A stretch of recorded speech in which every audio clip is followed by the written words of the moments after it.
Pesquisa da Unesp resgata informações importantes sobre obras da Igreja da Ordem Terceira do Carmo em Mogi das Cruzes.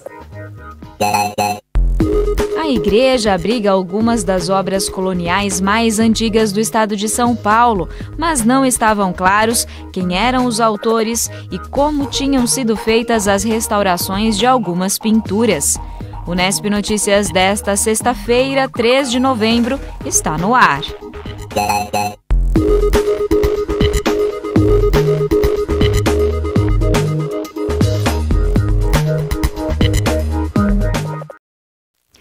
Boa noite. Ontem você acompanhou aqui no Unesp Notícias o trabalho da doutora em História da Arte pela Unesp, Daniele Pereira, na cidade de São Paulo.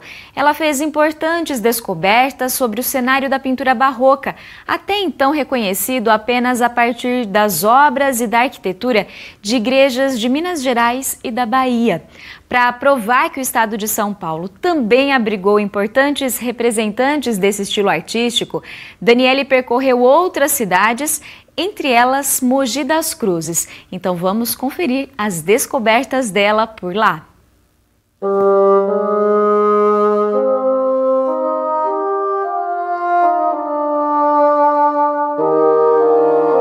De São Paulo, a nossa equipe acompanhou os pesquisadores até a cidade de Mogi das Cruzes, a cerca de 60 quilômetros.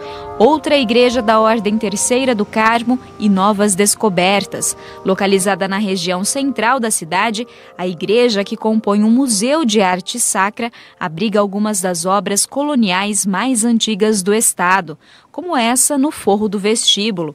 Nesse caso, a dúvida era se a obra tinha sido pintada aqui ou se teria vindo de fora. A autoria e o ano também eram desconhecidos, mas Daniele encontrou um documento que comprova. A pintura é da década de 1750 do pintor Lourenço da Costa e foi feita na própria igreja. Ele ficou em Mogi comprovadamente de 1750 a 1754. Depois disso não há mais registros do Lourenço por aqui, mas assim, comprovadamente ele esteve aqui fazendo trabalhos de pintura. Ele pinta aqui, ele pinta para a Ordem Primeira e ele pinta para o Senado da Câmara de Mogi da época. A tradição oral apontava ainda que Manuel do Sacramento, pintor do forro da nave da igreja, era mineiro. A pesquisadora descobriu que não. Foi possível chegar à origem desse artista, saber que, infelizmente, ele não é de Minas Gerais. Então, nesse caso, felizmente, ele é um pintor nosso. Então, ele é nascido em São Paulo. Além disso, a pesquisa avançou num nível em relação à vida do Manuel do Sacramento, que hoje eu já tenho condição de dizer com quem ele aprende o ofício da pintura, que é o pai dele, o também pintor Pedro dos Santos. Eu consegui apurar também que o filho do Manuel do Sacramento foi pintor, então era uma família de pintores. Já a grande revelação ficou por conta da pintura do Forro da Capela Mor. Havia uma suspeita de que uma parte dela estivesse encoberta e que 4 evangelistas fariam parte da composição de Antônio dos Santos. Algumas silhuetas, inclusive, estão aparentes, mas elas poderiam ter vindo depois da pintura original.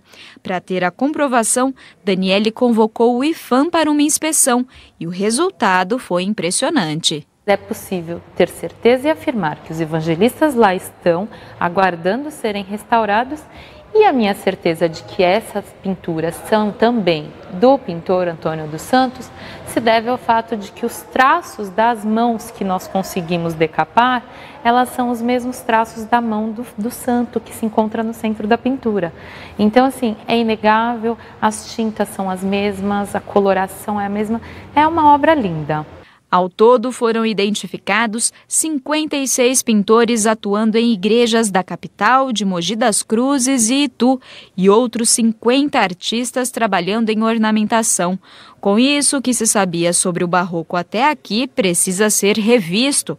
Um trabalho que contribui não só para conhecer o movimento, mas também para preservá-lo. Eu creio que a minha pesquisa ela contribua no sentido de chamar a atenção das autoridades, porque com esse trabalho que eu venho desenvolvendo, o IPHAN tem sido envolvido, a comunidade de Mogi também acaba vendo os resultados dessa minha pesquisa. E para uma questão de órgãos de patrimônio, a pesquisa também contribui muito no sentido de trazer os nomes dos pintores, trazer os restauros que foram feitos. Então, isso já é possível a partir dessa pesquisa e desses documentos que eu consegui levantar. Se você não conhece a autoria, não sabe da importância, ou que houve uma escola de pintura barroca paulista, se você seria uma falha básica para que você não sabe de quem é, então posso destruir isso e não tem importância. Vamos ter que reescrever a história da pintura barroca paulista e já está começando. E com isso também se pede o quê? Um avanço, não pode parar em 1850. Aí está a continuidade da pesquisa que certamente ela vai fazer, que vai ser a pintura paulista sacra de 1850 a 1950. E aí a contribuição está completa.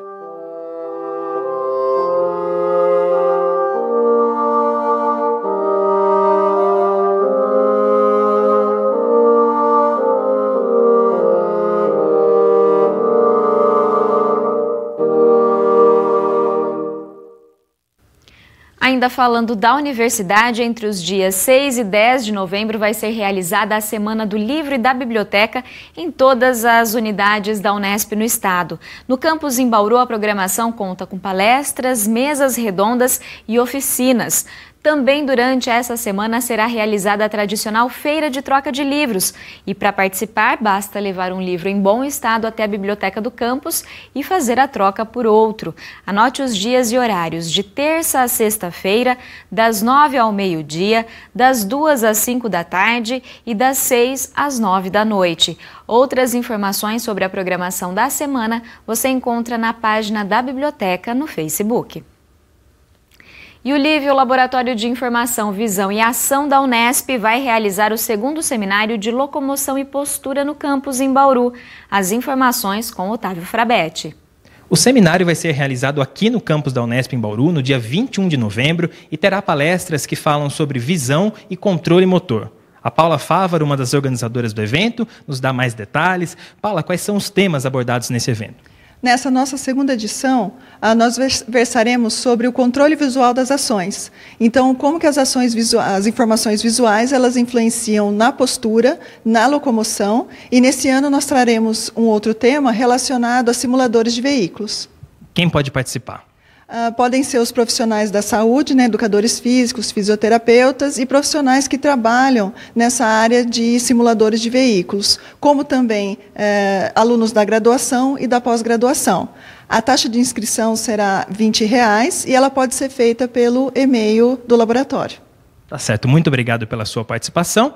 Outras informações sobre as inscrições você confere na página do Facebook do laboratório ou através do e-mail livia.laboratorio@gmail.com. Otávio Frabetti para o Unesp Notícias. Depois do intervalo tem informações do esporte na cidade e dicas de cultura para você aproveitar o feriado prolongado. Não saia daí que nós voltamos já já. Voltamos com esporte. A Prefeitura de Bauru abriu um chamamento público para organizações da sociedade civil interessadas em firmar parcerias com a CEMEL, a Secretaria de Esportes e Lazer. O objetivo é desenvolver projetos esportivos e paradesportivos com crianças, jovens e adultos e também ampliar a participação de atletas da cidade em campeonatos estaduais e nacionais. As organizações interessadas devem entregar as propostas entre os dias 21 e 27 de novembro, das 8 da manhã às 6 da tarde, diretamente na CEMEL, que fica na Rua Benedito Eleutério, 350. O resultado vai ser divulgado no dia 21 de dezembro. Os detalhes desse chamamento público estão disponíveis no Diário Oficial do Município, no site da Prefeitura. Outras informações também podem ser obtidas por e-mail ou pelo telefone. Anote 3108-1050. Ainda falando de esportes, a ABDA, Associação Bauruense de Desportos Aquáticos, está com inscrições abertas para uma série de projetos sociais desenvolvidos pela entidade. As aulas são gratuitas e ocorrem nas sedes da ABDA. Para saber todos os detalhes, a gente conversa agora com o Jota Crepaldi. Jota, quais são esses cursos com as vagas abertas? A BDA oferece as aulas de natação, natação paralímpica, polo aquático, atletismo e musicalização em coral. Quem pode participar desses cursos, dessas vagas? É aberta a toda a comunidade, a gente não faz distinção de raça, credo, religião, nada. Qualquer pessoa, criança que entre na idade pode se inscrever. Tem uma idade mínima, né? Qual que é essa idade? Para natação e polo aquático é dos 5 aos 10 anos. Já o atletismo vai de 7 a 17, então a gente consegue inserir pessoas um pouquinho mais velhas. Natação paralímpica até idosos, então não tem restrição. E na musicalização em coral até 8 anos, de 5 a 8 anos. Tá certo, muito obrigado pelas suas informações. Outros detalhes sobre as vagas, sobre os cursos disponíveis, é só ligar no telefone 3202-9259. Otávio Frabetti para o Unesp Notícias. Agora uma dica para quem está em Bauru neste feriado prolongado e quer uma opção de lazer. Está em cartaz no Sesc a exposição A Gravura de Lazar Segal, Poesia da Linha e do Corte. O artista de origem lituana mudou para o Brasil em 1923 e se tornou um dos grandes expoentes da arte moderna brasileira. Vamos conferir.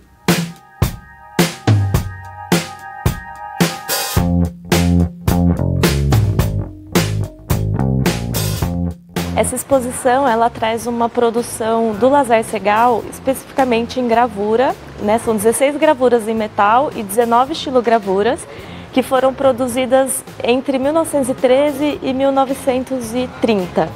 Então foi um período de transição dele da Europa, né, que ele é natural da Lituânia, para o Brasil.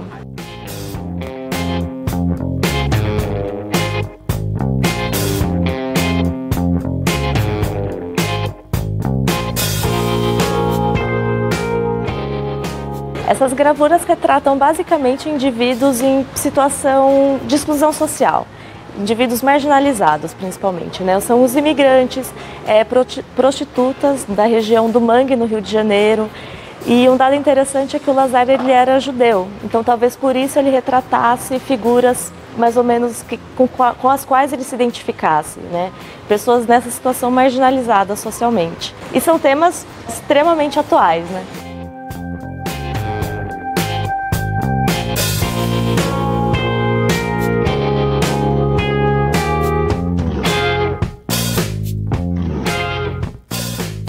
A estilogravura é uma matriz em madeira que o artista talha em busca daquilo que ele quer representar. O interessante dessa técnica é que ela consegue acentuar bastante a expressividade dos indivíduos que ele retrata. Por conta do contraste entre o claro, o escuro, o branco e o preto, que ficam muito acentuados, né, nessa técnica. Essas obras que estão aqui, elas foram impressas especificamente para a exposição a partir das matrizes originais que o Lazar talhou lá entre 1913 e 1930.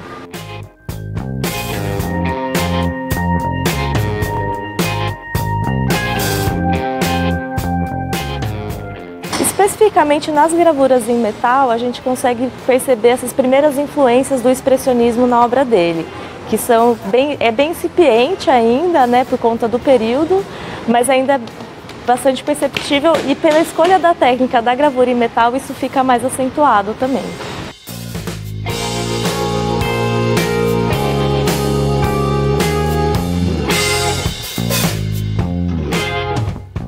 Todo final de semana, enquanto durar a exposição, a gente oferece diferentes oficinas de técnicas de impressão. Então, aos sábados e domingos à tarde, é só vir aqui que a gente vai estar oferecendo uma técnica nova por final de semana que dialogue com o trabalho dele.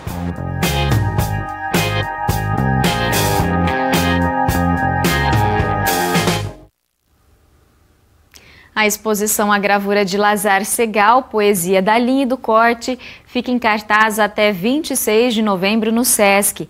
Podem ser agendados grupos de visita por e-mail e outras informações também podem ser obtidas pelo telefone 3235-1750. Por hoje é só. O Unesp Notícias volta na segunda, no mesmo horário de sempre. Acompanhe as nossas reportagens e entrevistas também pelo site da TV Unesp e pela página no Facebook. Um bom fim de semana para você. Tchau!